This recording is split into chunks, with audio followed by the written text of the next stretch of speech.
Good evening. Okay, നമ്മള് മാത്സിന്റെ സെഷനാണ്. നമ്മളൊരു കോംപ്രഹെൻഷന്റെ question discuss ചെയ്യുമെന്ന് പറഞ്ഞിട്ടുണ്ടായിരുന്നു. ഞാൻ ചെയ്യാൻ തന്നത്. നമുക്ക് മാത്സ് കഴിഞ്ഞിട്ട് കോംപ്രഹെൻഷനിലേക്ക് കടക്കാം കേട്ടോ. ആൻസർ പറയാനല്ലേ ഉള്ളൂ അത്. ഓക്കെ, നമ്മൾ കഴിഞ്ഞ സെഷനിലും മാത്സിന്റെ സെഷൻ ചെയ്തിട്ടുണ്ടായിരുന്നു. അതെനിക്ക് തോന്നുന്നു എഡ്യൂക്കേഷന്റെ സെറ്റിൽ ഉണ്ടായിരുന്ന ക്വസ്റ്റ്യൻസ് ആണ് നമ്മൾ എന്ത് ചെയ്തിട്ടുണ്ടായിരുന്നത്. ഞാനൊരു വൈറ്റ് സ്ക്രീൻ കൂടെ ഓപ്പൺ ചെയ്യട്ടെ നമുക്ക് വർക്ക് ചെയ്യാൻ.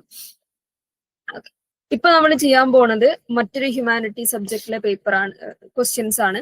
അതായത് ലോന്റെ പേപ്പറിൽ ചോദിച്ചിട്ടുള്ള മാത്സിലെ ചോദ്യങ്ങൾ എന്ന് പറയാം. അതിലൊരു 3 സെറ്റ് ചോദ്യങ്ങൾ നമ്മൾ എന്ത് ചെയ്യും, നമ്മളിപ്പം ഡിസ്കസ് ചെയ്യും. നോക്കാം നമുക്ക്. നമ്മുടെ വൈറ്റ് സ്ക്രീൻ.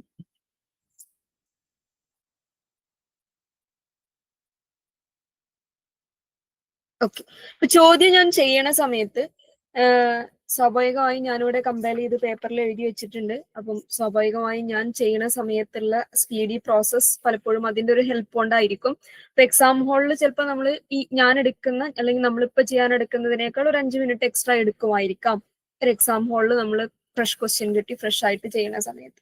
അപ്പം ഞാൻ ചെയ്യണ സമയത്ത് ഏതെങ്കിലും സ്റ്റെപ്പ് ഭയങ്കര സ്പീഡായിട്ട് മുമ്പോട്ട് പോകുന്നുണ്ടെങ്കിൽ, അല്ലെങ്കിൽ ഏതെങ്കിലും ഒരു മാത്തമാറ്റിക്കൽ ഓപ്പറേഷൻ ഒന്നുകൂടെ ഒന്ന് ചെയ്തു തരുമോ എന്നുള്ള ഒരു ആസ്പെക്റ്റിലൊക്കെ ഉണ്ടെങ്കിൽ നിങ്ങളൊന്ന് ചോദിച്ചാൽ മതി ചാറ്റ് ബോക്സിലോ അല്ലെങ്കിൽ അൺമ്യൂട്ട് ചെയ്തിട്ടോ ഒന്ന് പറഞ്ഞാൽ നമ്മൾ അത് ചെയ്തിട്ട് എന്ത് ചെയ്യുള്ളൂ, മുമ്പോട്ട് പോകുള്ളൂ എന്നുള്ളതാണ്. ഡൗട്ടുകൾ മുമ്പിൽ വെച്ചിട്ട് അകത്ത് വെച്ചിട്ട് എന്ത് ചെയ്യരുത്, മൂവ് ചെയ്യരുത്. അത് പിന്നെ നിങ്ങൾക്ക് ഒറ്റയ്ക്ക് ഇരുന്നിട്ട് ആ പ്രോബ്ലം എടുത്ത് ചെയ്യുമ്പോൾ ഭയങ്കര ബ്ലോക്ക് ആയിട്ട് ഫീൽ ചെയ്യും. ഓക്കെ, എന്ത് ഡൗട്ട് ആണെങ്കിലും അത് 1+1=2 ആയത് എങ്ങനെയെന്നുള്ളൊരു മിനിമൽ ഡൗട്ട് ആണെങ്കിൽ പോലും ക്ലിയർ ചെയ്തിട്ട് മാത്രം എന്ത് ചെയ്യുക, മുമ്പോട്ട് പോവാന്നുള്ളതാണ്.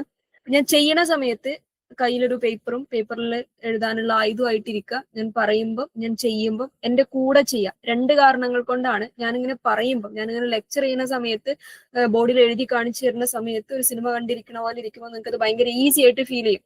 ഒറ്റയ്ക്ക് ചെയ്യാൻ വേണ്ടി ഇരിക്കുന്ന സമയത്ത് സ്വാഭാവികമായും നിങ്ങൾക്കത് മുമ്പോട്ട് കൊണ്ടുപോകാൻ പറ്റാത്തൊരവസ്ഥ തോന്നും. അപ്പൊ എന്റെ കൂടെ ചെയ്യുമ്പോൾ നിങ്ങൾ കേട്ടതിന്റെ, കണ്ടതിന്റെ, നിങ്ങളുടെ കൈകൊണ്ട് എഴുതി ചെയ്തതിന്റെ ഒക്കെ ഓർമ്മ ഉള്ളത് കൊണ്ട് തന്നെ നിങ്ങൾക്ക് ഓരോ സ്റ്റെപ്പുകളും ഭയങ്കര ഫെമിലിയർ ആയിട്ട് ഫീൽ ചെയ്യും. എന്റെ കൂടെ ചെയ്യാം. ഓക്കെ, എന്റെ കൂടെ അത് മാത്രമല്ല, ഞാൻ ചെയ്യുന്ന സമയത്ത് ഞാൻ മാനുവലി ചെയ്തു വെച്ച സാധനങ്ങളാണ്. അപ്പൊ അതിൽ എന്തെങ്കിലും മിസ്റ്റേക്കുകൾ ഉണ്ടെങ്കിൽ നിങ്ങൾക്ക് ആ സമയത്ത് പറയാനും പറ്റും. പിന്നെ ഞാൻ കഴിഞ്ഞ ക്ലാസ്സിൽ പറയാൻ വിട്ടുപോയ ഒരു കാര്യം, മാത്സിന്റെയോ ഡാറ്റയുടെയോ ചോദ്യങ്ങൾ നിങ്ങൾ പ്രാക്ടീസ് ചെയ്യാൻ വേണ്ടി ചെയ്യുമ്പോൾ ഒരു കാരണവശാലും കാൽക്കുലേറ്റേഴ്സ് യൂസ് ചെയ്യരുത് എന്നുള്ളതാണ്.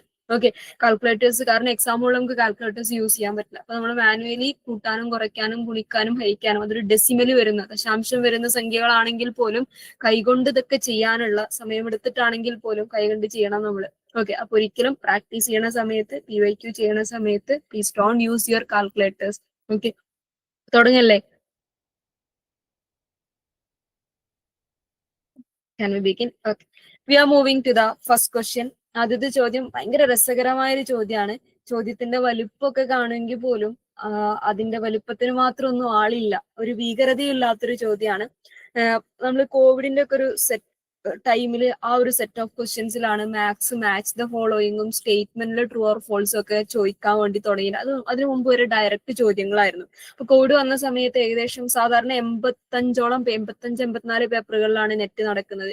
ആ ഒരു സമയത്ത് പല ഷിഫ്റ്റുകളായിട്ട് എക്സാം നടന്നുകൊണ്ട് തന്നെ ഏകദേശം 100-100-ലപ്പുറത്തേക്ക് സെറ്റ് ഓഫ് ക്വസ്റ്റ്യൻ പേപ്പറുകൾ ഉണ്ടാക്കേണ്ടി വന്നപ്പോൾ അന്ന് NTA ചെയ്തൊരു പരിപാടിയാണ് മാത്സിന്റെ ചോദ്യങ്ങൾ മറ്റേ തിയറി പേപ്പറിൽ ചോദിക്കുന്ന പോലെ മാച്ച് ദ ഫോളോയിങ് ചോദിക്കുക, അല്ലെങ്കിൽ സ്റ്റേറ്റ്മെന്റ് ആയിട്ട് തന്നിട്ട് true or false, which statement is true, which statement is false എന്നുള്ള സാധനങ്ങളിലേക്ക് ചോദിക്കാനുള്ള പോസിബിലിറ്റി മാത്സിൽ ഉണ്ട് എന്നൊക്കെ NTAക്ക് മനസ്സിലാവുന്നത് അപ്പോഴാണ്. അതിനുശേഷം വന്ന എല്ലാ ചോദ്യ പേപ്പറുകളിലും മാത്സിന്റെ ചോദ്യം ഒരു സെറ്റ് എപ്പോഴും മാച്ച് ദ ഫോളോയിങ്ങും ഒരു സെറ്റ് എപ്പോഴും ട്രൂ ഓർ ഫോൾസ് ഫൈൻഡ് ചെയ്യാനും ആവാറാണ് പതിവ്.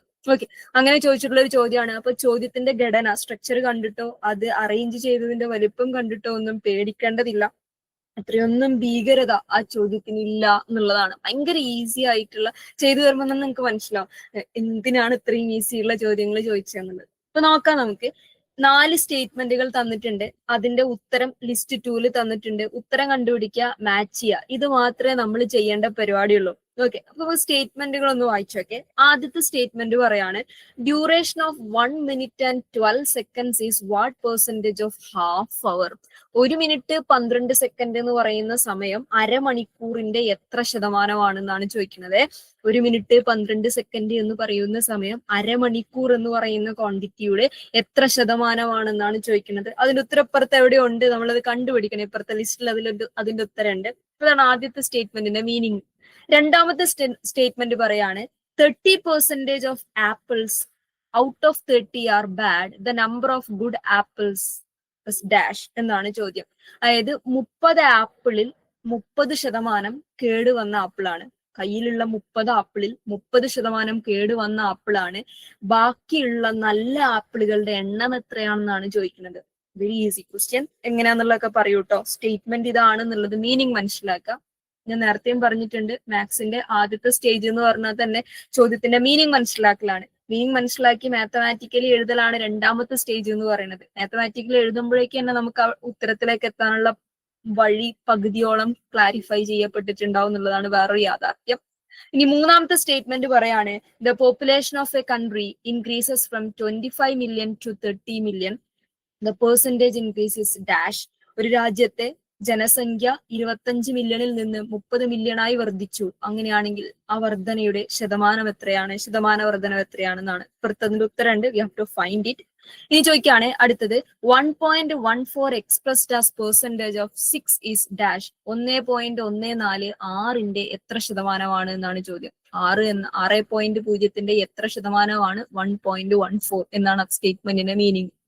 ചോദ്യത്തിന്റെ മീനിങ് കത്തിയിട്ടുണ്ടോ? ഓക്കെ ആണോ?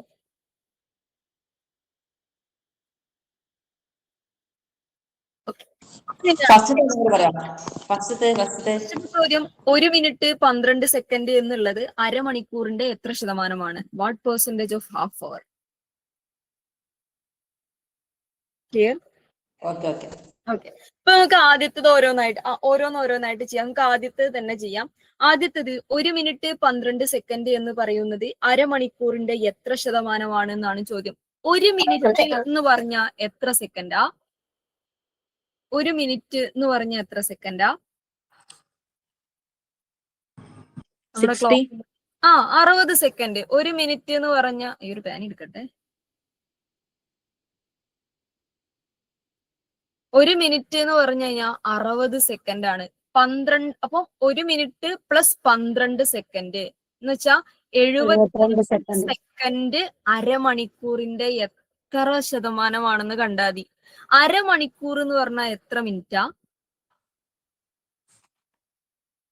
അരമണിക്കൂർ 30 മിനിറ്റ്. 30 മിനിറ്റ് എന്ന് പറഞ്ഞാൽ എത്ര സെക്കൻഡ് ആയിരിക്കും? 1 minute 60 സെക്കൻഡ് ആണെങ്കിൽ 30 മിനിറ്റ് എന്ന് പറയുന്നത് എത്രയായിരിക്കും? 30നെ 60 കൊണ്ട് ഗുണിച്ചാൽ മതി. എത്രയായിരിക്കും? 180 ആണോ? 6 3 18. 30ന്റെ 0 1800 സെക്കൻഡ്. 1800 സെക്കൻഡ്. ഇത്രയേ നമ്മൾ ചെയ്യേണ്ടതുള്ളൂ. എത്ര? 72 സെക്കൻഡ് എന്ന് പറയുന്നത് 1800 സെക്കൻഡിന്റെ എത്ര ശതമാനമാണ്? ശതമാനം കണ്ടുപിടിക്കാൻ 100 കൊണ്ട് മൾട്ടിപ്ലൈ ചെയ്യണം. 72 1800ന്റെ എത്ര ഭാഗമാണെന്ന് കണ്ടുപിടിക്കുക. എന്നിട്ട് 100 കൊണ്ട് മൾട്ടിപ്ലൈ ചെയ്താൽ എത്ര ശതമാനമായി എന്നായി. ഇനി ഈ സാധനം സോൾവ് ചെയ്താൽ ഏത് 72/1800 × 100 സോൾവ് ചെയ്താൽ നമ്മുടെ ഉത്തരായേ. അപ്പൊ ഈ 2 0 വെട്ടിപ്പോവും, ഈ 2 0 വെട്ടിപ്പോവും. 72/18 ആണ്. 72/18 എന്ന് പറഞ്ഞു കഴിഞ്ഞാല് 18 36. 36 ആണ് 72 എന്ന് പറഞ്ഞാൽ 4 18 എടുത്താൽ എന്തായി? 72 ആയി. വിച്ച് മീൻസ് 1 minute 12 സെക്കൻഡ് എന്ന് പറഞ്ഞു കഴിഞ്ഞാൽ അരമണിക്കൂറിന്റെ 4%. കോൺസെപ്റ്റ് ക്ലിയർ ആണോ? റിപ്പീറ്റ് ചെയ്യണമെങ്കിൽ പറയണേ. എത്ര വട്ടമാണെങ്കിലും റിപ്പീറ്റ് ചെയ്യും. സിമ്പിൾ ആണ്, ഒന്നും കൂടെ റിപ്പീറ്റ് ചെയ്യണം. ഭയങ്കര സിമ്പിൾ ആണ്. അതായത് 1 minute 12 സെക്കൻഡ് അരമണിക്കൂറിന്റെ എത്ര ശതമാനമാണെന്നാണ് ചോദ്യം. അപ്പം ആദ്യത്തെ കേസിൽ 1 മിനിറ്റ് 12 സെക്കൻഡ്, മിനിറ്റും പറയുന്നുണ്ട്, സെക്കൻഡിനെ മെഷർമെന്റും പറയുന്നുണ്ട്. അടുത്ത പോർഷനിലേക്ക് വന്നപ്പോൾ അരമണിക്കൂർ, മണിക്കൂർ എന്ന് പറയുന്ന പ്രൊപ്പോർഷനിലാണ് പറഞ്ഞുകൊണ്ടിരിക്കുന്നത്. അപ്പൊ നമുക്ക് എല്ലാത്തിനെയും സെക്കൻഡിലേക്ക് കൺവേർട്ട് ചെയ്താൽ ചെയ്യാൻ എളുപ്പമായി. അപ്പൊ നമ്മൾ എന്ത് ചെയ്തു, 1 മിനിറ്റ് എന്നുള്ളതിനെ സെക്കൻഡിലേക്ക് കൺവേർട്ട് ചെയ്തു. 12 സെക്കൻഡ് ഓൾറെഡി സെക്കൻഡിലാണ് പറഞ്ഞിട്ടുള്ളത്, അതിനൊന്നും ചെയ്യേണ്ട, അവിടെ നിന്നോട്ടെ. പിന്നെയോ അരമണിക്കൂറിനെ ചെയ്യാനുള്ള എളുപ്പത്തിന് അരമണിക്കൂറിനെ നമ്മൾ എന്ത് ചെയ്തു, സെക്കൻഡിലേക്ക് കൺവേർട്ട് ചെയ്തു. 1 മിനിറ്റിനെ സെക്കൻഡിലേക്ക് കൺവേർട്ട് ചെയ്തപ്പോ 60 സെക്കൻഡ് എന്ന് കിട്ടി. 60ഉം പ്ലസ് 12 സെക്കൻഡും മൊത്തം ആദ്യത്തെ പോർഷൻ എന്ന് പറഞ്ഞു കഴിഞ്ഞാൽ എന്താണ്, 72 സെക്കൻഡ് ആണ്. ആ 72 സെക്കൻഡ് അരമണിക്കൂറിന്റെ എത്ര ശതമാനമാണെന്നാണ് ചോദ്യം. ഈ അരമണിക്കൂറിനെ നമ്മൾ എന്ത് ചെയ്യണം, അപ്പൊ സ്വാഭാവികമായും സെക്കൻഡിലേക്ക് കൺവേർട്ട് ചെയ്യണം. അരമണിക്കൂർ എന്ന് പറഞ്ഞാൽ 30 മിനിറ്റ് ആണ്. 30 മിനിറ്റ് എന്ന് പറഞ്ഞാൽ എത്ര സെക്കൻഡാ നോക്കിയാൽ മതി.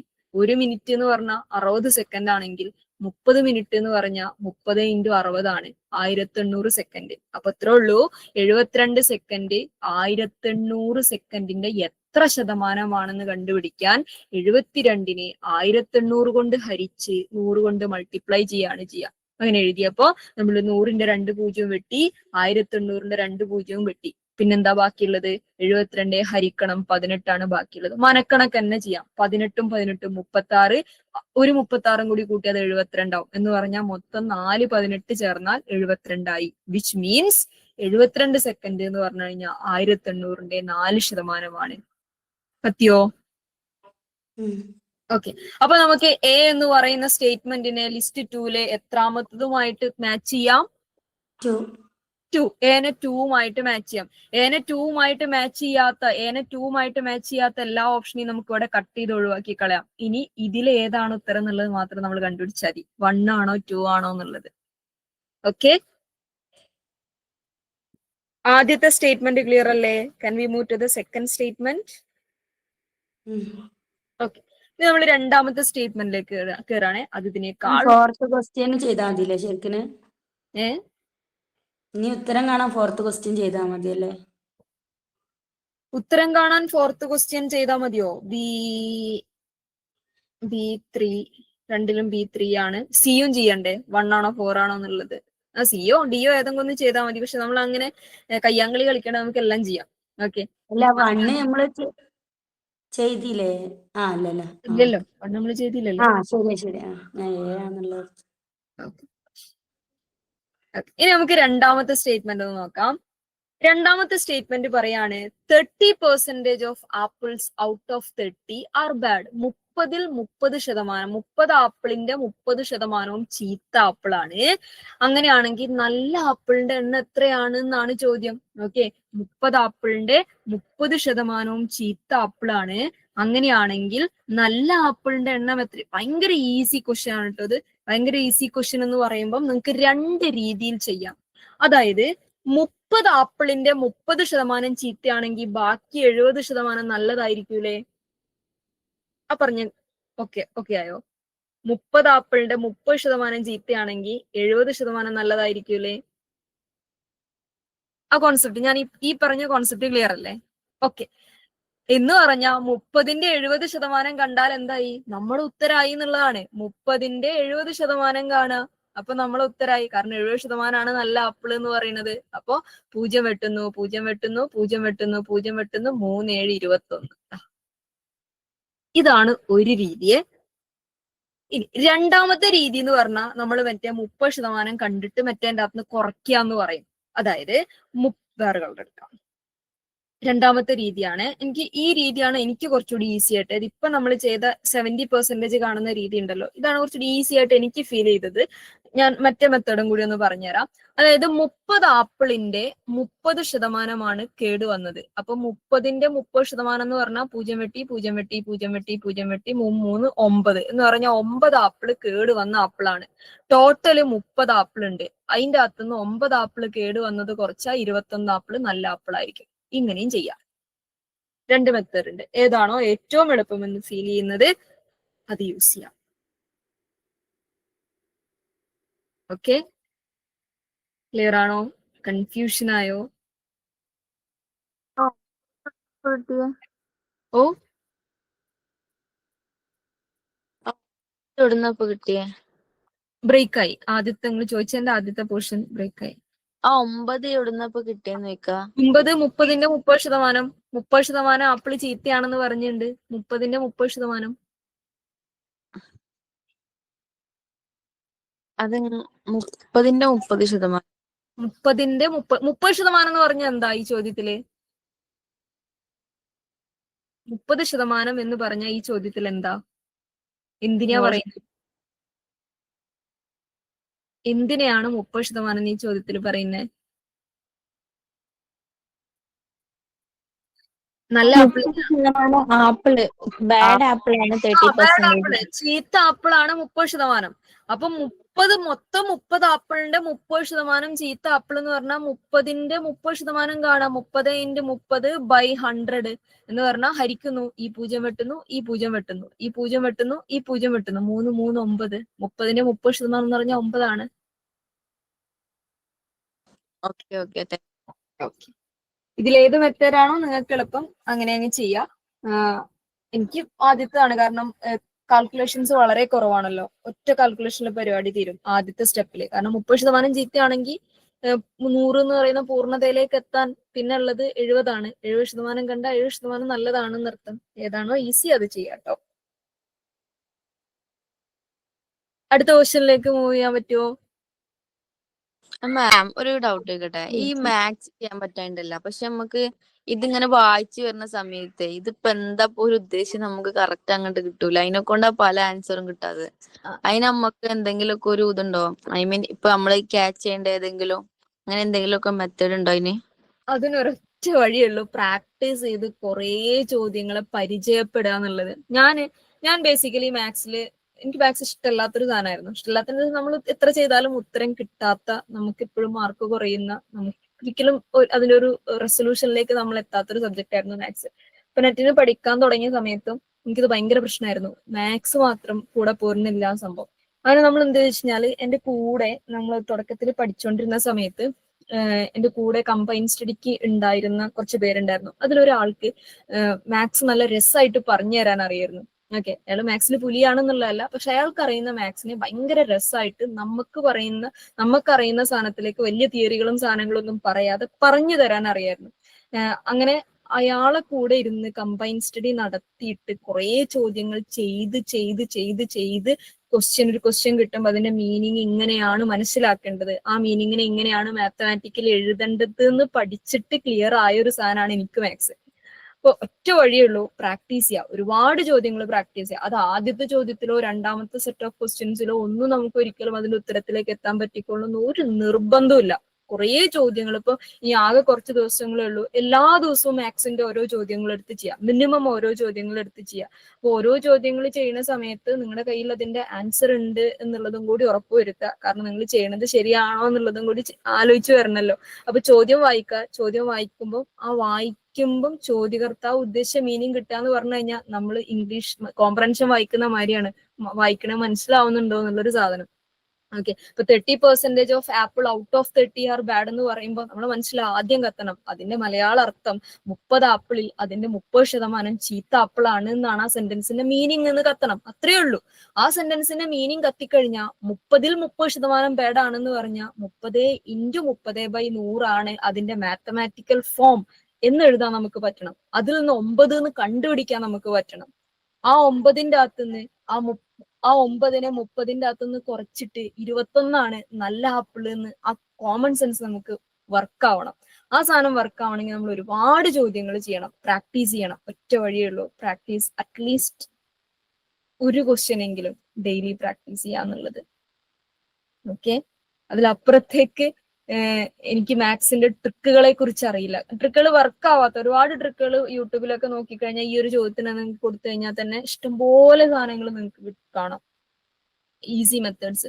പക്ഷെ ഈസി മെത്തേഡ്സിന്റെ അല്ലെങ്കിൽ ട്രിക്കുകളുടെ ഷോർട്ട് കട്ടിന്റെ ഏറ്റവും വലിയ പ്രത്യേകത എന്ന് പറഞ്ഞു കഴിഞ്ഞാല്, അതിന്റെ ഒരു ഡ്രോബാക്ക് എന്ന് പറഞ്ഞു കഴിഞ്ഞാൽ, ആ ചോദ്യം അങ്ങനെ തന്നെ ചോദിച്ചാലേ, അതേ രീതിയിൽ തന്നെ ചോദിച്ചാലേ ആ ഷോർട്ട് കട്ട് അവിടെ വർക്ക് ആവുള്ളൂ.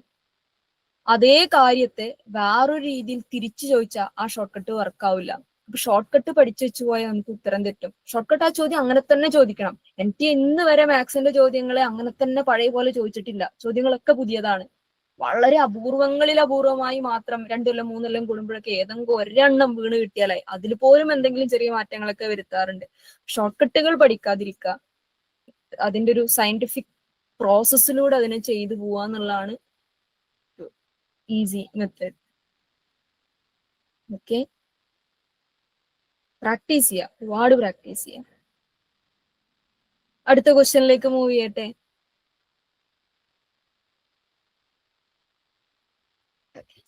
അടുത്ത ക്വസ്റ്റ്യൻ ഇതിനേക്കാളേറെ എളുപ്പമാണ്. ഇതിനേക്കാളേറെ എളുപ്പം എന്ന് പറയുമ്പോൾ നമ്മൾ ഡാറ്റയിൽ എപ്പോഴും ചെയ്യാറുള്ള ഒരു സാധനമാണ് കേട്ടോ. അത് ചോദ്യത്രേ ഉള്ളൂ. The population of A country increases from 25 million to 30 million. The percentage increase is dash. 25 million ഉണ്ടായിരുന്ന ജനസംഖ്യ 30 മില്യൺ ആയി വർദ്ധിച്ചു. അങ്ങനെയാണെങ്കിൽ ശതമാന വർധനവ് എത്ര? എന്റെ ക്ലാസ്സിൽ മുമ്പ് ഇരുന്നിട്ടുള്ളവർ, ഏത് ക്രാഷ് കോഴ്സിന് മുമ്പത്തെ ബാച്ചിൽ സ്ക്രീൻ മാറ്റാനില്ല, ഒരേ സ്ക്രീനിൽ തന്നെയാണ് ചോദ്യം. നമ്മളിപ്പോ ചെയ്തുകൊണ്ടിരിക്കുന്ന ചോദ്യങ്ങളൊക്കെ ഒരേ സ്ക്രീനിലാണ്. അതിലെ ഓപ്ഷൻ സി നോക്കുക കേട്ടോ. എന്റെ ക്ലാസ്സിൽ മുമ്പ് മാത്സ് സെഷനിൽ ഇരുന്ന ആളുകൾക്ക് പെർസെന്റേജ് ഓഫ് ഇൻക്രീസും പെർസെന്റേജ് ഓഫ് ഡിക്രീസും കാണാനുള്ള ഇക്വേഷൻ ഞാൻ പറഞ്ഞു തന്നിട്ടുണ്ട്. അത് ഓർക്കുന്നുണ്ടെങ്കിൽ ഒന്ന് ചാറ്റ് ബോക്സിൽ പറയോ, അല്ലെങ്കിൽ ഒന്ന് അൺമ്യൂട്ട് ചെയ്ത് പറയോ ചെയ്യോ. പെർസെന്റേജ് ഓഫ് ഇൻക്രീസും പെർസെന്റേജ് ഓഫ് ഡിക്രീസും Big value minus small value divided by small value into 100. അത് പെർസെന്റേജ് ഓഫ് ഇൻക്രീസ് കാണാനല്ല ഞാൻ പറഞ്ഞു തന്നത്. അത് മറ്റേ more than less than case വരുമ്പം കാണാൻ പറഞ്ഞ ഇക്വേഷൻ ആണ്. പെർസെന്റേജ് ഓഫ് ഇൻക്രീസും പെർസെന്റേജ് ഓഫ് ഡിക്രീസും കാണാൻ വേണ്ടിയിട്ട് ഒരു ഇക്വേഷൻ ഇനീഷ്യൽ വാല്യൂ ഇൻറ്റു 100 ചെയ്തൂടെ? 100ലേക്ക് ഇൻക്രീസ് ആകുമ്പോ അങ്ങനെ തന്നെയല്ലേ? സി ഇൻക്രീസിനും ഡിക്രീസിനും അതിനല്ലേ മാം നമ്മൾ ഉപയോഗിക്കല്? New value minus old value divided by old value into 100 ഞാൻ പറഞ്ഞത് ഓർമ്മയുണ്ടോ മുമ്പത്തെ ക്ലാസ്സിൽ ഇരുന്നവർക്ക്? Yes, new value minus old value divided by old value into 100 എന്ന് പറയുന്ന സാധനം. ഇത് ഡാറ്റയില് ഈ സാധനം ചെയ്യാനില്ലാത്തൊരൊറ്റ ക്വസ്റ്റ്യൻ പോലും ഉണ്ടാവാറില്ല. ഓക്കെ, ഇഷ്ടംപോലെ പെർസെന്റേജ് ഓഫ് ഇൻക്രീസും പെർസെന്റേജ് ഓഫ് ഡിക്രീസും ഡാറ്റയിൽ കാണാനുണ്ടാവും. ഒരെണ്ണമെങ്കിലും കാണാനില്ലാത്ത ഡാറ്റയുടെ ഈ പെർസെന്റേജ് ഓഫ് ഇൻക്രീസോ ഡിക്രീസോ കാണാനില്ലാത്തൊരു ചോദ്യം പോലും ഉണ്ടാവാറില്ല. സോ ഈ ഒരു ഇക്വേഷൻ നിങ്ങൾ ഫെമിലിയർ ആയിരിക്കണം. ഈ ഇക്വേഷൻ നിങ്ങൾ ചെയ്യാൻ നിങ്ങൾ പഠിക്കണം. അതിന്റെ കമ്പാരിസൺ ഒന്ന് പറഞ്ഞുതരോ? ഈ രണ്ട് ഇക്വേഷനും കൂടെ മറ്റേ സാധനം നമ്മൾ ഇന്ന വാല്യൂ മറ്റേ വാല്യൂവിനേക്കാൾ എത്ര കൂടുതലാണ് എത്ര കുറവാണ് എന്ന് ചോദിക്കുന്ന സമയത്താണ് നമ്മൾ ആ big value minus small value divided ബൈന്റെ അവിടെ ചിലപ്പം ബിഗ് വാല്യൂ വരാം, ചിലപ്പോൾ ഒരു മിനിറ്റ്. മറ്റടുത്ത് നമ്മൾ എന്താ പറഞ്ഞിട്ടുണ്ടായിരുന്നേ? Big value minus small value divided ബൈന്റെ അവിടെ ചിലപ്പോ ബിഗ് വാല്യൂ വരാം, അല്ലെങ്കിൽ സ്മോൾ വാല്യൂ വരാം. എങ്ങനെ? ഡിപ്പെൻസ് ഓൺ ദ ക്വസ്റ്റ്യൻ ചോദിച്ചതിന്റെ രീതി എന്താണോ അതിനനുസരിച്ച് ഹരിക്കുന്നത് ചിലപ്പോ ബിഗ് വാല്യൂ ആവാം, സ്മോൾ വാല്യൂ ആവാം. ഓക്കെ, അതാണ് ആ ഇക്വേഷന്റെ ഒരു പ്രത്യേകത. ഇവിടെ ഈ സാധനം കോൺസ്റ്റന്റാ. New value minus old value divided by old value തന്നെ വരൂ. പെർസെന്റേജ് ഓഫ് ഇൻക്രീസ് ആണെങ്കിലും പെർസെന്റേജ് ഓഫ് ഡിക്രീസ് ആണെങ്കിലും ഇൻറ്റു 100 എന്നുള്ളതാണ് അതിന്റെ ഒരു വ്യത്യാസം വരുന്നത്. മറ്റേത് some value is more than അല്ലെങ്കിൽ ലെസ് ദാൻ സംതിങ് എൽസ് എന്ന് ചോദിക്കുന്ന കേസിൽ മാത്രമാണ് ആ മോർ ദാൻ കഴിഞ്ഞിട്ട് എന്ത് വാല്യൂ ആണോ ചോദിക്കുന്നത് അതാണ് ഡിവൈഡഡ് ബൈന്റെ അവിടെ വരിക. അന്ന് ഞാൻ പറഞ്ഞിട്ടുണ്ട്, ഒരു ചോദ്യം വായിക്കുമ്പം മോർ ദാൻ കഴിഞ്ഞിട്ട് മോർ ദാൻ എന്നുള്ള ഫ്രേസ് കഴിഞ്ഞിട്ട് ചോദ്യത്തിൽ എന്താണോ കാണുന്നത് അതാണ് ഡിവൈഡഡ് ബൈന്റെ അവിടെ വരിക എന്നൊക്കെ അന്ന് ഞാൻ അത് പറയുന്ന സമയത്ത് പറഞ്ഞു തന്നിരുന്നു. നമ്മൾ ഏതോ ഡാറ്റയിലാണ് അത് പറഞ്ഞിട്ടുണ്ടായിരുന്നത്. ഓക്കെ, അവിടെ ആ ഒരു ബേസ് മാറാം, രണ്ടിലേതുമാവാം, ഡിപ്പെൻസ് ഓൺ ദ ക്വസ്റ്റ്യൻ. ഈ പെർസെന്റേജ് ഓഫ് ഇൻക്രീസും പെർസെന്റേജ് ഓഫ് ഡിക്രീസും കാണാനുള്ള ചോദ്യത്തിന് ആ ഒരു ബേസിന് മാറ്റം ഉണ്ടാവില്ല എന്നുള്ളതാണ് പ്രത്യേകത. ഓക്കെ, അവിടെ എപ്പോഴും new value minus old value, അതായത് പുതിയത് പഴയതിനേക്കാൾ എത്ര കൂടി എത്ര കുറഞ്ഞു എന്നുള്ളതാണ് divided by old value into 100. Okay, ഇവിടുത്തെ കേസ് ഇക്വേഷൻ വെച്ച് ചെയ്യാൻ പറ്റുമോ? അവിടെ നമുക്ക് ഈ ഇക്വേഷൻ അപ്ലൈ ചെയ്യാൻ പറ്റുമോ? എവിടെ? നമ്മൾ അങ്ങനെ ഇപ്പൊ അവിടെ ന്യൂ വാല്യൂ ഓൾഡ് വാല്യൂ എന്നുള്ള കോൺസെപ്റ്റേ ഇല്ലല്ലോ. അവിടെ മറ്റേത് ഇതിനേക്കാൾ വലുതാണോ ചെറുതാണോ എന്നാണ് ചോദിക്കുന്നത്. അപ്പൊ അവിടെ ബിഗ് വാല്യൂ സ്മോൾ വാല്യൂ എന്നുള്ള കോൺസെപ്റ്റ് അവിടെ ഏതിനെ ഞങ്ങൾ ന്യൂ ആയിട്ട് കൺസിഡർ ചെയ്യുക, ഏതിനെ ഞങ്ങൾ ഓൾഡ് ആയിട്ട് കൺസിഡർ ചെയ്യുക? അതൊന്നും ക്വസ്റ്റ്യനിൽ പറയില്ലല്ലോ. ഓക്കെ. അവിടെ വലുതോ ചെറുതോ എന്നുള്ള കോൺസെപ്റ്റ് ആണ്. ഇവിടെ പുതിയത് എത്ര മറ്റേതിനേക്കാൾ, അല്ലെങ്കിൽ പുതിയ വാല്യൂ പഴയതിനേക്കാൾ എത്ര, പഴയ വാല്യൂ പുതിയതിനേക്കാൾ എത്ര എന്നുള്ള കോൺസെപ്റ്റ് ആണ് വരിക. അവിടെ വലുത് ചെറുത് എന്നുള്ള കോൺസെപ്റ്റാണ് വരിക. ഇവിടുത്തെ കേസിൽ 25 മില്യൺ ഉണ്ടായിരുന്നത് 30 മില്യൺ ആയി എന്ന് പറയുമ്പോൾ ന്യൂ വാല്യൂ എത്രയാ? 25 30 എന്ന് പറയുമ്പോൾ പുതിയ വാല്യൂ 30 ആണ്. Old value 25 million. 25 divided by old value into 100. 30-ൽ നിന്ന് 25 പോയാൽ 5. 5. 5-നെ 100 കൊണ്ട് ഗുണിച്ചാൽ 500 ഡിവൈഡഡ് ബൈ 25. 500-നെ 25 കൊണ്ട് ഹരിക്കാൻ ഒരു പ്രയാസവും ഇല്ല. നമുക്ക് അങ്ങോട്ട് വെട്ടിയാണ് ചെറുതാക്കിയാൽ മതി. 1 25 25, 2 25 50, ബാക്കിയുള്ള 0 20 എന്ന് പറഞ്ഞാൽ 20% ഓഫ് ഇൻക്രീസ്.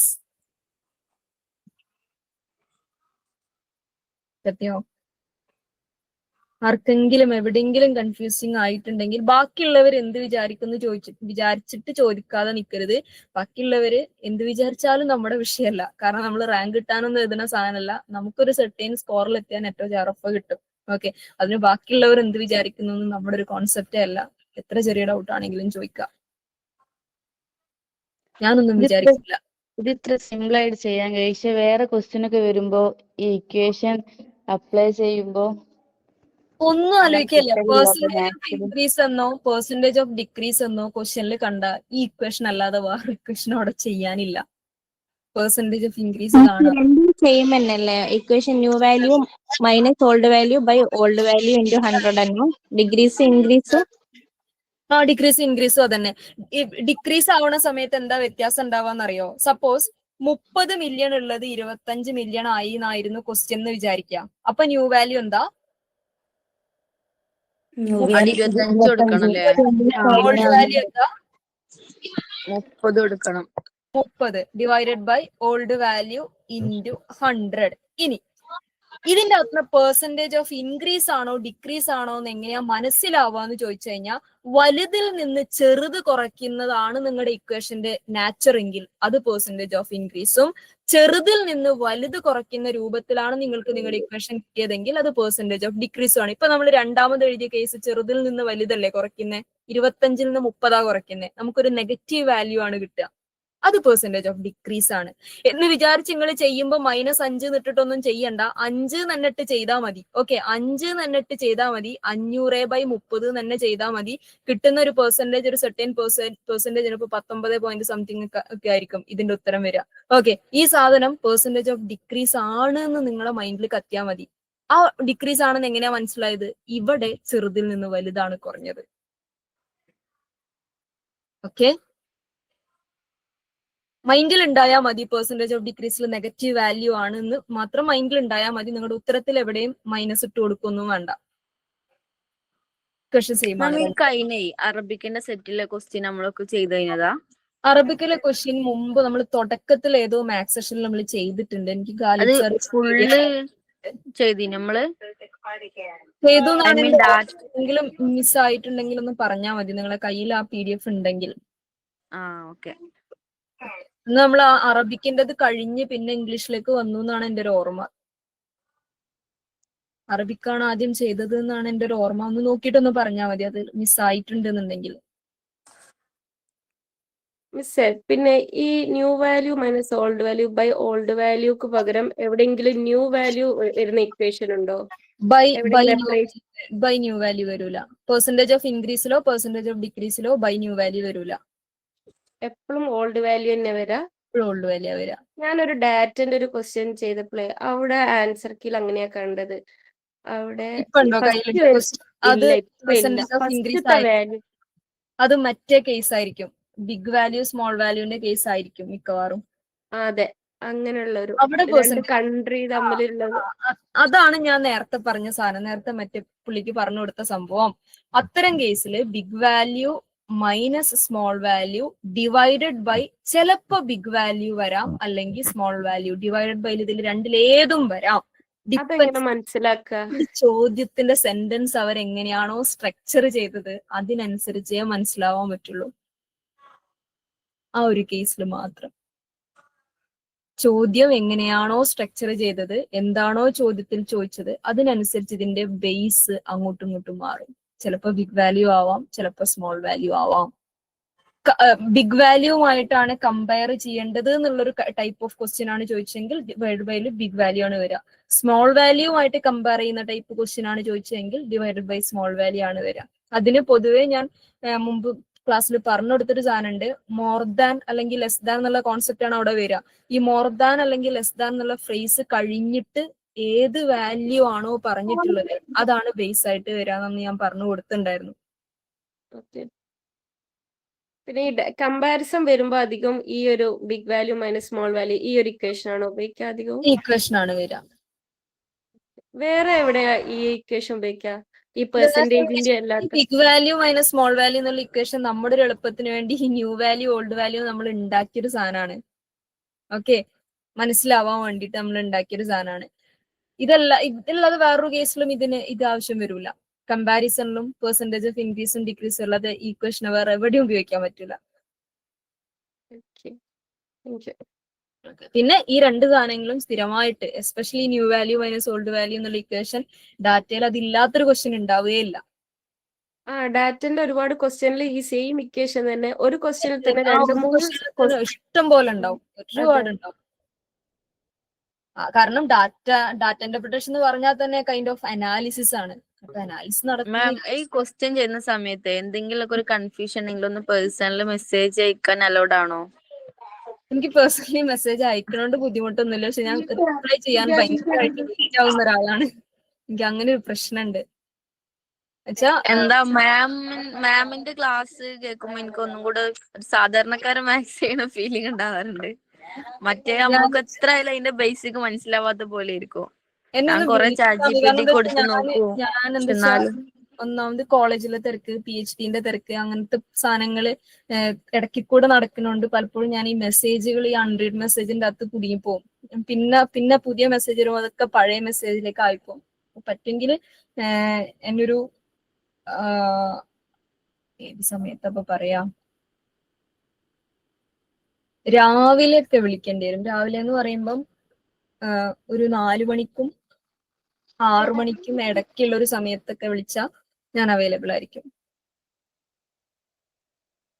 പുലർച്ചേട്ടോ വൈകുന്നേരമൊക്കെ ഭയങ്കര ബിസി ആയിരിക്കും. ഈ ഒരു സമയം ഞാൻ കുറച്ചുകൂടി ഇങ്ങനത്തെ സാധനങ്ങൾ ഡീൽ ചെയ്യാൻ കുറച്ചുകൂടി ഓക്കെ ആയിട്ടുള്ള കംഫർട്ട് ആയിട്ടുള്ള ഒരു ടൈമാണ്. അടുത്ത ക്വസ്റ്റ്യനിലേക്ക് മൂവ് ചെയ്യാൻ പറ്റുമോ? Can we move to the next?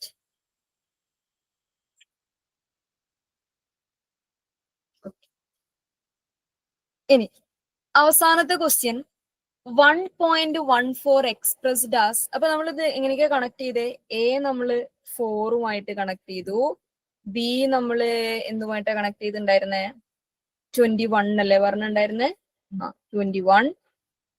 A ഇങ്ങോട്ട് കണക്ട് ചെയ്തു, B ഇങ്ങോട്ട് കണക്ട് ചെയ്തു, C ഇങ്ങോട്ട് കണക്ട് ചെയ്തു, C 4ലേക്ക്. അപ്പൊ ഡെഫിനറ്റ്ലി ഇവിടെ തന്നെ നമുക്ക് ഉത്തരം കിട്ടി. പക്ഷെ എന്നാലും നമുക്ക് അവസാനത്തെ ഒന്ന് ചെയ്ത് നോക്കാം. 1.14 expressed as percentage of 6 is dash. 1.14 6ന്റെ എത്ര ശതമാനമാണ് എന്നുള്ളതാണ് ആ ചോദ്യം കൊണ്ട് ഉദ്ദേശിക്കുന്നത്. 1.14നെ 6ന്റെ എത്ര ശതമാനമായി നമുക്ക് അടയാളപ്പെടുത്താം എന്നാണ് അതിന്റെ വൃത്തിയുള്ളൊരു മലയാളം, എക്സ്പ്രസ് ഡാസ് എന്ന് ചോദിക്കുമ്പോൾ. ഓക്കെ, അപ്പം 1.14 6ന്റെ എത്ര ശതമാനമാണെന്ന് കാണുന്നതല്ലാതെ അതിലപ്പുറത്ത് വേറെ ഒന്നും ചെയ്യാനില്ല. അപ്പൊ എങ്ങനെ എഴുതാ? 1.14 6ന്റെ എത്ര ശതമാനമാണ്? എത്ര ശതമാനമാണെന്ന് ചോദിക്കുമ്പോൾ ഡെഫിനറ്റ്ലി നമ്മൾ എന്ത് ചെയ്യണം? 100 കൊണ്ട് മൾട്ടിപ്ലൈ ചെയ്യണം. അപ്പൊ 1.14നെ 100 കൊണ്ട് മൾട്ടിപ്ലൈ ചെയ്യുമ്പോൾ അതിന്റെ ആ 2 സ്ഥാനത്തുള്ള പോയിന്റ് അങ്ങ് ഒഴിവായിട്ട് അയാൾ 114 എന്നായിട്ട് മാറും. 114നെ എന്ത് ചെയ്യുക? 6 കൊണ്ട് ഹരിക്കുക എന്നുള്ളതാണ് നമ്മൾ ചെയ്യേണ്ടത്. 114നെ 6 കൊണ്ട് ഹരിക്കാൻ വലിയ ബുദ്ധിമുട്ടൊന്നുമില്ല, വെട്ടി ചെറുതാക്കിയാൽ മതി. ഞാൻ വേറെ കളർ എടുക്കട്ടെ. ഓക്കെ, 11ന് എത്ര 6 എടുക്കാം? 11ൽ നിന്ന് 1 6 എടുക്കാൻ പറ്റുള്ളൂ. പിന്നെ എത്ര ബാക്കി ഉണ്ടാവും? 5 ബാക്കി ഉണ്ടാവും. 5 ബാക്കി ഉണ്ടാവാന്ന് പറഞ്ഞു കഴിഞ്ഞാൽ ബാക്കിയുള്ള 5ഉം ഇപ്പുറത്തുള്ള 4ഉം 54 ആയിട്ട് മാറി. 9 6ല് 6ന്റെ ഗുണപട്ടിക ചൊല്ലുമ്പോൾ 9 6 54 എന്ന് പറയുമ്പോൾ 19. യെസ്, 114 6 കൊണ്ട് ഹരിച്ച 19 ഉത്തരം കിട്ടുന്നതാ ഇയാള്. ഓക്കെ, ആ വെട്ടണം ഒന്നുകൂടെ പറയും മിസ്സേ. അത് 114 ഹരിക്കണം 6. 6നെ വെട്ടി 6 11 എത്ര പ്രാവശ്യം പോവും? 6 11 എത്ര പ്രാവശ്യം പോവും? ഒരു പ്രാവശ്യം. ഒരു പ്രാവശ്യം. ഒരു പ്രാവശ്യം അതിന്റെ അകത്ത് 6 എടുത്താൽ 11 ഇനി എത്ര ബാക്കി? 1. ഒരു ബാക്കി പ്രാവശ്യം 5. 5 ആ 5 ഇങ്ങനെ നമ്മൾ ശിഷ്ടം എഴുതുന്ന മാതിരി ഇവിടേക്ക് ഇങ്ങനെ എഴുതി വെക്കുക. 5ഉം പിന്നെ ഇവിടെ ഉള്ള 4ഉം ചേർത്ത് 54 എന്നാ വായിക്കണ്ടേ. 54ന് എത്ര 6 പോകുന്നു വേണം നോക്കാൻ. അതിന് 6ന്റെ ഗുണനപ്പട്ടികയാണ് ചൊല്ലേണ്ടത്. ഓക്കെ, 56 54. 9 6 54 19. ഓക്കെ, മറ്റേ പരിപാടി തന്നെ. ഏത് 114 ഇങ്ങനെ എഴുതി ഹരിക്കല്ലോ. 114 ഹരിക്കണം 6 എന്ന് എഴുതി ഹരിക്കുന്നതിന് നമ്മൾ വെട്ടി ചെറുതാക്കുന്നു എന്നുള്ളൊരു പ്രോസസ്. കാൽക്കുലേറ്റർ യൂസ് ചെയ്യാൻ പറ്റിയെങ്കിൽ നല്ല സുഖമായിരുന്നു. കാൽക്കുലേറ്റർ യൂസ് ചെയ്യേണ്ട മാത്സ് ഒന്നും അങ്ങനെ ചോദിക്കാറില്ല. നമുക്ക് ഇങ്ങനെ മാനുവലി ഇങ്ങനെ എഴുതി ഗുണിക്കാനും ഹരിക്കാനും പറ്റുന്ന കുഞ്ഞു കുഞ്ഞു സാധനങ്ങളെ ചോദിക്കാറുള്ളൂ. ആ കുഞ്ഞു കുഞ്ഞു മാത്തമാറ്റിക്സ് നമുക്ക് അറിയണം എന്നുള്ളത് ഒരു മാം ഇപ്പൊ നമ്മള് വെട്ടി ചെറുതാക്കി ഏത് ഒരു സംഖ്യ ആണെങ്കിലും നമുക്ക് അങ്ങനെ ചെയ്തൂടെ? ഏത് സംഖ്യ ആണെങ്കിലും ചെയ്യാം. ശിഷ്ടം എടുക്കുന്ന മാറി കഴിഞ്ഞാൽ മതി. ആ ഓക്കെ ഓക്കെ. ശിഷ്ടം എടുക്കുന്ന മാറി പിന്നത്തെ പ്രോസസ് തെറ്റും. മാം ആ 100ന് എന്താ ചെയ്തെന്നാ പറഞ്ഞേ? ഇൻഡ് 100. ഇന്റെ 100 1.14നെ 100 കൊണ്ട് ഗുണിക്കുമ്പം ആ 0.14 എന്നുള്ള 2 സ്ഥാനത്തെ ഡെസിമല് ആ പോയിന്റ് അങ്ങോട്ട് ഒഴിവാവും. അതിപ്പം ആ ഒരു റൂൾ എന്ന് പറഞ്ഞു കഴിഞ്ഞാല് ഇപ്പം 1.1നെ 10 കൊണ്ട് ഗുണിച്ചാൽ അയാൾ 11 ആയിട്ട് മാറും. എന്നുവെച്ചാൽ അയാളുടെ ആ ഡെസിമൽ അങ്ങോട്ട് മാറും. 1.10 100 കൊണ്ടാണ് മൾട്ടിപ്ലൈ ചെയ്യുന്നതെങ്കിൽ അയാള് 110 എന്നായിട്ട് മാറും. 1.100 1000 കൊണ്ട് ഗുണിച്ചാൽ അയാള് അയാളുടെ ഡെസിമൽ അങ്ങോട്ട് പോയത് ഈ 0ന്റെ എണ്ണത്തില് എന്താവും? ഈ ഡെസിമല് നില്ലായി മാറും. ആ ഒരു ലോജിക്. Anything else? അടുത്ത ക്വസ്റ്റ്യനിലേക്ക് മൂവ് ചെയ്യാം. അടുത്ത ക്വസ്റ്റ്യന്റെ പ്രത്യേകത, അടുത്ത ക്വസ്റ്റ്യൻ ഞാൻ ചെയ്തു തുടങ്ങുന്നതിന് മുമ്പേ നിങ്ങൾ ചെയ്തിട്ട് എനിക്കൊന്ന് ഉത്തരം പറഞ്ഞുതരാം കേട്ടോ. Yes, this is the question. ഈ സീരീസിലെ അടുത്ത ആരാണെന്ന് കണ്ടുപിടിക്കണം. ഞാനൊരു 2 മിനിറ്റ് തരാം. Find it. BAC ഡി ആരെയും പറയുന്നുണ്ടോ? AI BI CI ഡി ആണ് ഉത്തരം എന്ന് തോന്നുന്ന ആരെങ്കിലും?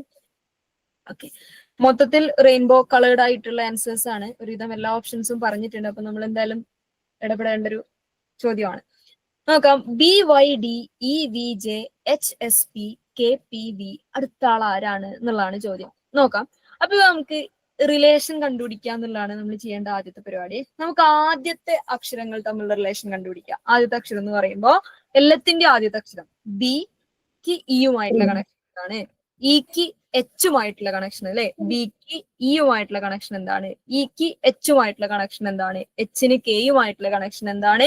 ആ കണക്ഷന്റെ ബേസിൽ അടുത്ത സംഖ്യയുടെ അല്ലെങ്കിൽ അടുത്ത ടേമിന്റെ ആദ്യാക്ഷരം എന്തായിരിക്കും? ഇതാണ് നമ്മൾ കണ്ടുപിടിക്കേണ്ടത്. ബിക്ക് ഇയുമായിട്ടുള്ള കണക്ഷൻ നോക്കാം. ബി ഇന്ന് ഇയിലേക്കുള്ള ദൂരം CD 2 അക്ഷരങ്ങൾ കഴിഞ്ഞാണ് ഇ അല്ലെ? ഇ കഴിഞ്ഞ് എച്ച് അല്ലെ? അല്ല, എച്ച് FG 2 അക്ഷരം കഴിഞ്ഞിട്ടാണ് എച്ച് കഴിഞ്ഞിട്ടോ IJ 2 അക്ഷരം കഴിഞ്ഞിട്ടാണ് കെ. അപ്പൊ സ്വാഭാവികമായും അടുത്ത ടേമിന്റെ ആദ്യത്തെ അക്ഷരം കെ കഴിഞ്ഞ് എത്ര അക്ഷരങ്ങൾ കഴിഞ്ഞിട്ടുള്ളതായിരിക്കും? 2 അക്ഷരം കഴിഞ്ഞിട്ടുള്ളതായിരിക്കും. കെ കഴിഞ്ഞ് 2 അക്ഷരം കഴിഞ്ഞ ആരാ? LMN. എല്ലും എമ്മും കഴിഞ്ഞ് N ആയിരിക്കും. അപ്പൊ തുടങ്ങുന്നത് എന്നിലാണെങ്കിൽ ഈ 2 ഓപ്ഷനെ നമുക്ക് കട്ട് ചെയ്യാം. 1 ആണോ 2 ആണോ എന്നുള്ളത് മാത്രം എന്ത് ചെയ്താൽ മതി? ധാരണയായാൽ മതി. ഓക്കെ, ഇനി രണ്ടാമത്തത് നോക്കുന്ന സമയത്ത് ബാക്കോട്ടാ പോകുന്നത്. Y കഴിഞ്ഞിട്ട് പിന്നെ V ആ പറയുന്നത് അല്ലെ? Y കഴിഞ്ഞിട്ട് പിന്നെ V ആ പറയുന്നത്. V കഴിഞ്ഞിട്ട് പിന്നെ S ആ പറയണേ. S കഴിഞ്ഞിട്ട് ബാക്കോട്ടാണ് റണ്ണിങ്. തൽക്കാലം അത് അവിടെ നിൽക്കട്ടെ. നമുക്ക് മൂന്നാമത്തെ അക്ഷരത്തിന്റെ എന്ത് നോക്കാം? കണക്ഷൻ നോക്കാം. വേറെ കളർ എടുക്കട്ടെ. ഇതെല്ലാം നീല വരച്ചു കഴിഞ്ഞാ ഓക്കെ. D ഉണ്ട്, J ഉണ്ട്, P ഉണ്ട്, V ഉണ്ട്. ഓക്കെ, ഡിയിൽ നിന്ന് ജെയിലേക്കുള്ള ദൂരം നോക്കാം. EFGHI 5 അക്ഷരങ്ങളുടെ ദൂരമുണ്ട് ഡിയിൽ നിന്ന് ജെയിലേക്ക്. ഇനി ജെയിൽ നിന്ന് പിയിലേക്ക് എത്ര അക്ഷരങ്ങളുടെ ദൂരം ഉണ്ട് നോക്കാം. KLMNO എം എൻ ഒ, വീണ്ടും 5 അക്ഷരങ്ങൾ. പിയിൽ നിന്ന് വിയിലേക്ക് എത്ര അക്ഷരങ്ങളുടെ ദൂരം ഉണ്ട് നോക്കാം.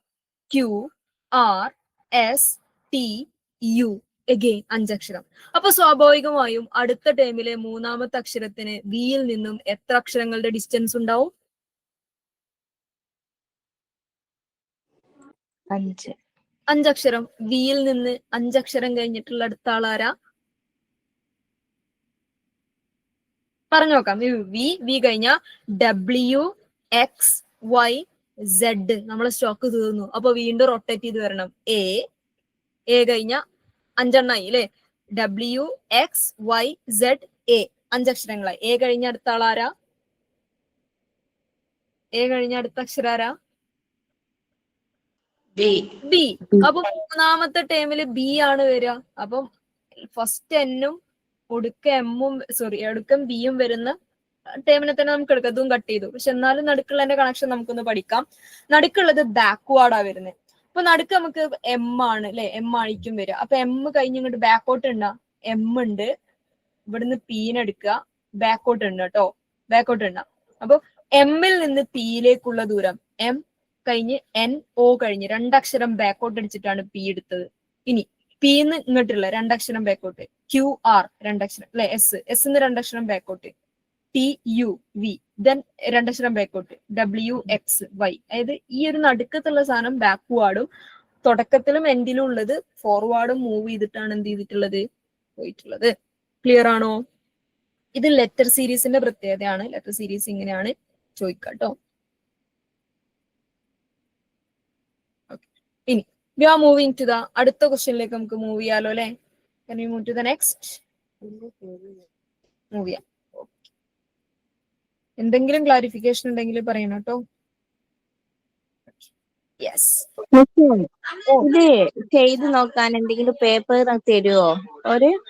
വർക്ക് ചെയ്യാൻ പേപ്പർ തരും. വർക്ക് ചെയ്യാൻ നിങ്ങൾക്ക് ആദ്യം തന്നെ ഒരു 2 പേപ്പർ, 2 വൈറ്റ് പേപ്പർ തരും. തികഞ്ഞില്ലെങ്കിൽ നിങ്ങൾ ചോദിക്കുമ്പോഴൊക്കെ വൈറ്റ് പേപ്പർ തരും. തിരിച്ചു പോരുമ്പോൾ അവിടെ കൊടുക്കണം എന്നുള്ളൂ. വർക്ക് ചെയ്യാനൊക്കെ പേപ്പർ തരും, അതൊന്നും പേടിക്കണ്ട. പെന്നും തരും ചില സെന്ററുകള്.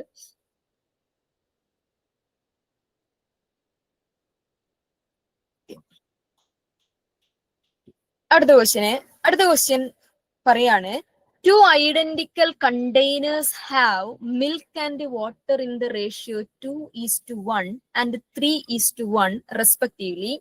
If both containers are emptied into another container, then find the ratio of milk to water in another container എന്നാണ് ചോദ്യം. നമുക്ക് ചോദ്യത്തിന്റെ മീനിങ് മനസ്സിലാക്കുക എന്നുള്ളതാണ് നമ്മൾ ആദ്യത്തെ പ്രോസസ്.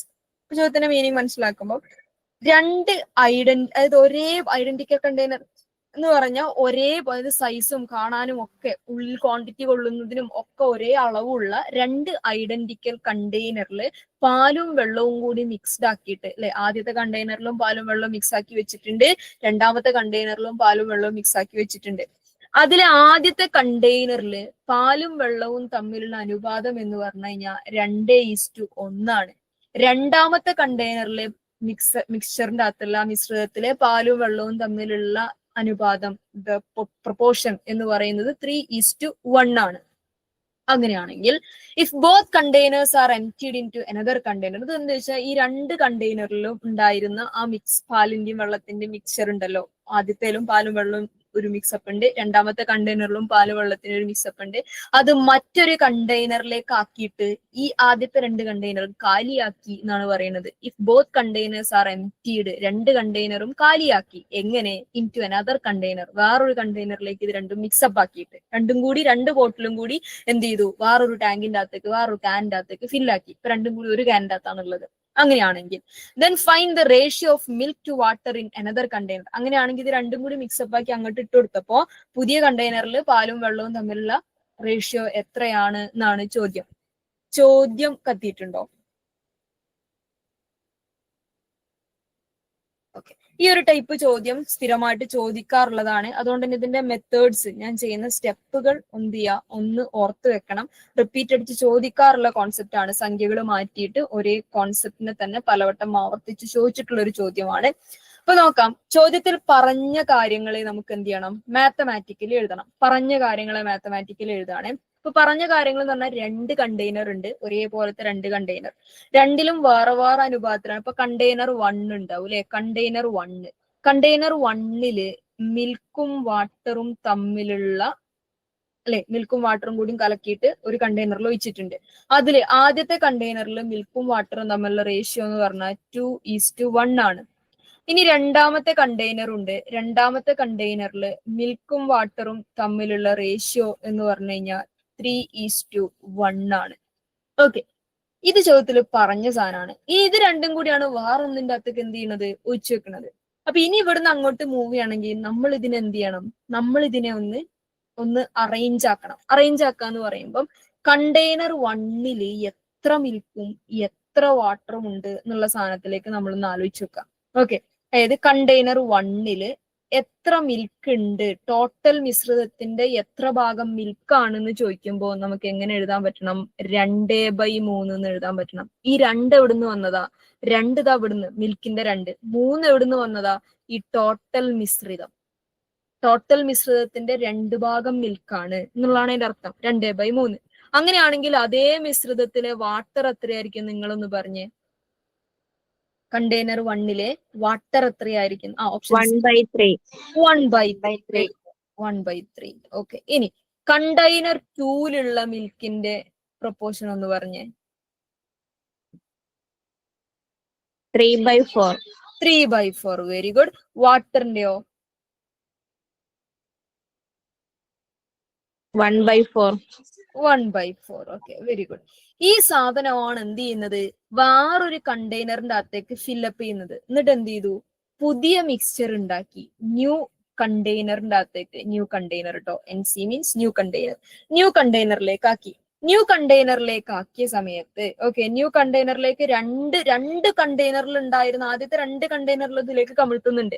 അപ്പൊ ന്യൂ കണ്ടെയ്നറിൽ മിൽക്കും വന്നിട്ടുണ്ടാവും, എന്തും വന്നിട്ടുണ്ടാവും, വാട്ടറും വന്നിട്ടുണ്ടാവും. ഇപ്പൊ ന്യൂ കണ്ടെയ്നറിലെ മിൽക്ക് എന്ന് പറഞ്ഞാൽ ആദ്യത്തെ കണ്ടെയ്നറിൽ ഉണ്ടായിരുന്ന മിൽക്ക് ആയിരുന്ന 2/3 രണ്ടാമത്തെ കണ്ടെയ്നറിലെ മിൽക്കിന്റെ പ്രൊപ്പോർഷനായ 3/4 കൂടി ചേർന്നിട്ടാണ് ഇവിടെ വന്നിട്ടുണ്ടാവുക. വാട്ടറിലേക്ക് വരുമ്പോഴോ ആദ്യത്തെ കണ്ടെയ്നറിലെ 1/3 എന്ന് പറയുന്ന വാട്ടറിന്റെ പ്രൊപ്പോർഷനും രണ്ടാമത്തെ കണ്ടെയ്നറിലെ 1/4 എന്ന് പറയുന്ന വാട്ടറിന്റെ പ്രൊപ്പോർഷനും ചേർന്നിട്ടാണ് പുതിയ മിശ്രിതത്തിലെ വാട്ടറിന്റെ അളവ് ഉണ്ടാവുക. അപ്പൊ നമ്മൾ എന്ത് ചെയ്യുന്നു, ഇതിനെ സോൾവ് ചെയ്യാൻ പോവാണ്. നമ്മള് 2/3 3/4 തമ്മിൽ കൂട്ടുക എന്നുള്ളതാണ്. അപ്പൊ 2 ഭിന്നസംഖ്യകളെ തമ്മിൽ കൂട്ടുകയോ കുറയ്ക്കുകയോ ചെയ്യുമ്പോൾ, കൂട്ടുമ്പോഴും കുറയ്ക്കുമ്പോഴും മാത്രമാണ്, ഗുണിക്കുമ്പോഴും ഹരിക്കുമ്പോഴും ഒക്കെ വേറെ റൂളാണ്. 2 ഭിന്നസംഖ്യകളെ, 2 ഫ്രാക്ഷൻസിനെ തമ്മിൽ നിങ്ങൾക്ക് അഡിഷനോ സബ്ട്രാക്ഷനോ ചെയ്യണം എന്നുണ്ടെങ്കിൽ അതിന്റെ ഡിനോമിനേറ്ററുകൾ ഈക്വൽ ആയിരിക്കണം എന്നാണ് റൂള്. ഡിനോമിനേറ്റർ എന്ന് പറഞ്ഞു കഴിഞ്ഞാല് ഭിന്നസംഖ്യയുടെ അടിയിലിരിക്കുന്ന പോർഷൻ ഉണ്ടല്ലോ, 2/3ന്റെ 3, 3/4ന്റെ 4, മേലെയുള്ള ആളെ ന്യൂമറേറ്റർ എന്നാണ് പറയാ, ആ ഭിന്നസംഖ്യയുടെ താഴെ ബേസിലിരിക്കുന്ന ആളെ ഡിനോമിനേറ്റർ എന്നാണ് പറയാ. അപ്പൊ 2 ഭിന്നസംഖ്യകളെ തമ്മിൽ പരസ്പരം കൂട്ടണം എന്നുണ്ടെങ്കിൽ ആ ഡിനോമിനേറ്റർ ഒരേ സംഖ്യ ആയിരിക്കണം എന്നാണ് റൂള്. അങ്ങനെ അല്ലെങ്കിൽ ഒരേ സംഖ്യയാക്കണം എന്നാണ് റൂള്. അപ്പൊ ഇവിടെ നോക്കുമ്പോ മിൽക്കിന്റെ ലൈൻ നോക്കുമ്പോ 2/3 3/4, 1 3 ആണ്, ഒന്നിന്റെ ചോട 3 ആണ്, ഒന്നിന്റെ ചോട 4 ആണ്, കൂട്ടല് നടക്കൂല. അല്ലെങ്കിൽ പിന്നെ 3നെ 4 ആക്കുകയും 4നെ 3 ആക്കുകയോ ചെയ്യണം. ഓക്കെ, 3നെ 4 ആക്കുക എന്ന് പറഞ്ഞാൽ 3നെ എന്തുകൊണ്ട് മൾട്ടിപ്ലൈ ചെയ്താലും 4 ആവില്ല, 4നെ എന്തുകൊണ്ട് മൾട്ടിപ്ലൈ ചെയ്താലും 3 ആവില്ല. ഓക്കെ, ഹരിച്ചാലും ആവില്ല, പോയിന്റ് വരും, ഉറപ്പാണ്, അവിടെ കിടന്ന് കളിക്കും. അപ്പൊ അങ്ങനെ ആക്കാൻ പറ്റാത്ത സാഹചര്യങ്ങൾ വാട്ട് വിൽ വി ഡു എന്ന് ചോദിച്ചാൽ അവിടെയാണ് നമ്മൾ ക്രോസ് മൾട്ടിപ്ലിക്കേഷൻ എന്ന് പറയുന്ന പ്രോസസ്സ് കിടക്കുന്നത്. ക്രോസ് മൾട്ടിപ്ലൈ ചെയ്യും. ക്രോസ് മൾട്ടിപ്ലൈ ചെയ്യാന്ന് പറഞ്ഞു കഴിഞ്ഞാൽ അതാ ഇങ്ങനെ 4 2 2 × 4 4 2 8 3 × 3 പ്ലസ് 3 3 9 ബൈ 3 × 4 4 3 12 8 9 17 17/12 എന്ന് ഉത്തരം കിട്ടും. അതേപോലെ ഇവിടെ നമ്മൾ ക്രോസ് മൾട്ടിപ്ലൈ ചെയ്യണം. കാരണം രണ്ടിന്റെയും ഡിനോമിനേറ്ററുകൾ 1 3 ആണ്, 1 4 ആണ്. എന്ത് ചെയ്താലും 3നെ 4 ആക്കാൻ പറ്റില്ല, 4നെ 3 ആക്കാനും പറ്റില്ല. ഓക്കെ, അപ്പൊ അല്ലെങ്കിൽ പിന്നെ നമ്മൾ ഈ ഒരേ സാധനം അങ്ങനെയും ഉണ്ട് കേട്ടോ, അങ്ങനെയും പറയാം. ക്രോസ് മൾട്ടിപ്ലിക്കേഷൻ തന്നെ നമുക്ക് ഇപ്പൊ 3നെയും 4നെയും 12 ആക്കാം എന്നുള്ളൊരു സാധനം ഉണ്ടല്ലോ. 3ന്റെയും 4ന്റെയും LCM എന്ന് പറഞ്ഞു കഴിഞ്ഞാൽ 12 ആണ്. ഓക്കെ, 3നെയും 4നെയും ഒരേ സംഖ്യ ആക്കി മാറ്റാം എന്നുള്ളൊരു പ്രോസസ്സ്. 3നെ നിങ്ങൾക്ക് എന്ത് ചെയ്യാം, 3നെ നിങ്ങൾക്ക് 12 ആക്കാം, 4ന് നിങ്ങൾക്ക് 12 ആക്കാം. അങ്ങനെ ഒരു പോർഷൻ കൂടെ ക്രോസ് മൾട്ടിപ്ലൈ തന്നെ ചെയ്യാം. 1 4 4 പ്ലസ് 1 3 3 ബൈ 4 3 12 4 3 7 7 ബൈ 12. അപ്പൊ പുതിയ കണ്ടെയ്നറിലെ മിൽക്ക് എന്ന് പറഞ്ഞു കഴിഞ്ഞാൽ 17 ബൈ 12 ആണ്. പുതിയ കണ്ടെയ്നറിലെ വാട്ടർ എന്ന് പറഞ്ഞു കഴിഞ്ഞാൽ 7 ബൈ 12 ആണ്. 17 by 12 is to 7 by 12. So 17:7. Clear?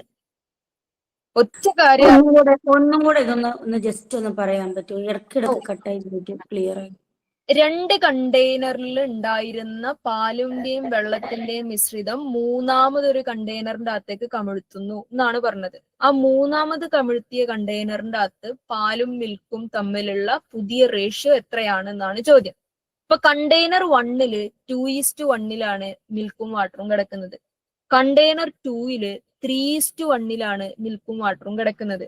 അങ്ങനെ ഓരോ കണ്ടെയ്നറിന്റെയും മിൽക്കിനെ മാത്രവും വാട്ടറിനെ മാത്രവും നമ്മൾ സെപ്പറേറ്റ് ചെയ്തെടുക്കും. അങ്ങനെ കണ്ടെയ്നർ 1ലെ മിൽക്ക് എന്ന് പറഞ്ഞാൽ 2/3 ആകുന്നു. ദെൻ അതിലെ വാട്ടർ എന്ന് പറഞ്ഞാൽ 1/3 ആകുന്നു. അതേപോലെ നമ്മൾ കണ്ടെയ്നർ 2ലെ മിൽക്കിനെ പറഞ്ഞു അതെങ്ങനെ ടീച്ചറെ, എങ്ങനെ 2/3 വന്നു ഇവിടെ? 2/3 കൂട്ടിയതല്ലേ? 2 1 കൂടി കൂട്ടിയതല്ലേ? Let me complete. മിൽക്കിന്റെ ഈ റേഷ്യോയിലെ മിൽക്കിന്റെ പ്രൊപ്പോർഷൻ എത്രയാ? കണ്ടെയ്നർ 1ലെ റേഷ്യോയിലെ മിൽക്കിന്റെ പ്രൊപ്പോർഷൻ 2 ബൈ 3 എന്ന് പറഞ്ഞു കഴിഞ്ഞാൽ മൊത്തം പ്രൊപ്പോർഷൻ. 3ൽ 2 ഭാഗം മിൽക്ക്. ക്ലിയർ? അതേപോലെ വാട്ടറിന്റെ 3ൽ 1 ഭാഗം വാട്ടർ. അതേപോലെ നമ്മൾ കണ്ടെയ്നർ 2ലേക്ക് വന്നപ്പോഴും ചെയ്തു. 4ൽ 3 ഭാഗം മിൽക്ക്, 4ൽ 1 ഭാഗം വാട്ടർ എന്ന് വന്നു. ഇനി ഈ സാധനത്തിനെയാണ് നമ്മൾ പുതിയ കണ്ടെയ്നറിലേക്ക് കമിഴ്ത്തുന്നത്. അങ്ങനെ കമിഴ്ത്തിയപ്പം 2 കണ്ടെയ്നറിലും ഉണ്ടായിരുന്ന പാലും പുതിയ കണ്ടെയ്നറിൽ വരുന്നുണ്ട്. 2 കണ്ടെയ്നറിൽ ഉണ്ടായിരുന്ന വാട്ടറും പുതിയ കണ്ടെയ്നറിലേക്ക് വരുന്നുണ്ട്. അപ്പൊ ആദ്യത്തെ കണ്ടെയ്നറിൽ ഉണ്ടായിരുന്ന മിൽക്കും രണ്ടാമത്തെ കണ്ടെയ്നറിൽ ഉണ്ടായിരുന്ന മിൽക്കും കൂട്ടിയാൽ പുതിയ കണ്ടെയ്നറിലെ മിൽക്കിന്റെ ക്വാണ്ടിറ്റി കിട്ടും. ആദ്യത്തെ കണ്ടെയ്നറിൽ ഉണ്ടായിരുന്ന വാട്ടറും രണ്ടാമത്തെ കണ്ടെയ്നറിൽ ഉണ്ടായിരുന്ന വാട്ടറും കൂട്ടിയാൽ പുതിയ കണ്ടെയ്നറിലെ വാട്ടർ കിട്ടും. 17/12 7/12 എന്നാണ് പുതിയ ratio. So we can short it as 17:7. Clear? Yes, clear. ഇങ്ങനെ പറയുമ്പം, ഇങ്ങനെ കാണുമ്പം, ഇങ്ങനെ ചെയ്യുമ്പം, കേൾക്കുമ്പം ഒക്കെ ഭയങ്കര ഈസി ആയിട്ട് ഫീൽ ചെയ്യും. ഒറ്റയ്ക്ക് ചെയ്യാൻ ഇന്ന് ചെയ്യാൻ നിൽക്കരുത്. ഇന്ന് നിങ്ങൾക്ക് ഇത് ഓർമ്മ ഉണ്ടാവും. ഓർമ്മയിൽ നിന്ന് എടുത്താൽ നിങ്ങൾ ചെയ്യാം. ഒരു 2 ദിവസം കഴിഞ്ഞിട്ട് ഇതേ ചോദ്യത്തെ ഒറ്റയ്ക്ക് ഇരുന്നൊന്ന് ചെയ്യാനുള്ള ഒരു ശ്രമം നടത്തുക. ഉത്തരം കിട്ടുന്നുണ്ടെങ്കിൽ നിങ്ങൾ ഈ ചോദ്യത്തിലേക്ക് ഇനി തിരിച്ചു വരണ്ട. ആ ടോപ്പിക്കിൽ നിങ്ങൾ ഓക്കെ ആണ്. ഓക്കെ, പുതിയ ചോദ്യം എടുത്ത് ചെയ്യുക. ഓക്കെ ആവുന്നില്ലെങ്കിൽ വീണ്ടും പഠിച്ചിട്ട് 2 ദിവസം കഴിഞ്ഞിട്ട് പിന്നെയും ചെയ്ത് നോക്കുക. അങ്ങനെ ചെയ്ത് ക്ലിയർ ആവുക. ഏതെങ്കിലും ഒരു ചോദ്യം നിങ്ങൾക്ക് കിട്ടുന്നില്ല എന്നുണ്ടെങ്കിൽ അതെങ്ങനെ കിട്ടി എന്നുള്ളത് പഠിച്ചിട്ട് 2 ദിവസം കഴിഞ്ഞിട്ട് ഒന്നുകൂടി ചെയ്ത് നോക്കുക. അങ്ങനെ അത് ശരിയാവുന്നവരെ ചെയ്യുക. അപ്പൊ അതിന്റെ ഒരു വേ കിട്ടും. ഇങ്ങനെയാണത് പോണ്ടത് എന്നുള്ള സാധനം. എല്ലാ ചോദ്യങ്ങളെയും കഥയാക്കി ഉള്ളിൽ സ്വയം പറഞ്ഞു വെക്കുക. കഥയാക്കി ഉള്ളിൽ സ്വയം പറഞ്ഞു വെക്കുന്ന സമയത്ത് അതിനെ മാത്തമാറ്റിക്കലി എഴുതാനും നമുക്ക് പറ്റും. നമ്മൾ ഇതിന്റെ മാത്സിന്റെ ഒരിക്കലും സോൾവ് ചെയ്യാൻ പറ്റാത്ത മറ്റെന്തോ ആണെന്നുള്ള രീതിയിൽ പേടിച്ച് വായിക്കുമ്പോഴാണ് ഇതിനെ നമുക്ക് നമ്മൾ ഉദ്ദേശിച്ച രീതിയിൽ എഴുതാൻ പറ്റാത്തത്, മാത്തമാറ്റിക്കൽ രീതിയിൽ എഴുതാൻ പറ്റാത്തത്. അതിനൊരു കഥയായിട്ട് അങ്ങ് വായിച്ച് ആ കഥയെ മാത്തമാറ്റിക്കൽ സാധനത്തിലേക്ക് എടുക്കുമ്പോൾ കുറെയൊക്കെ ക്ലിയർ ആവും. Anything else? അപ്പൊ okay, thank you, good night.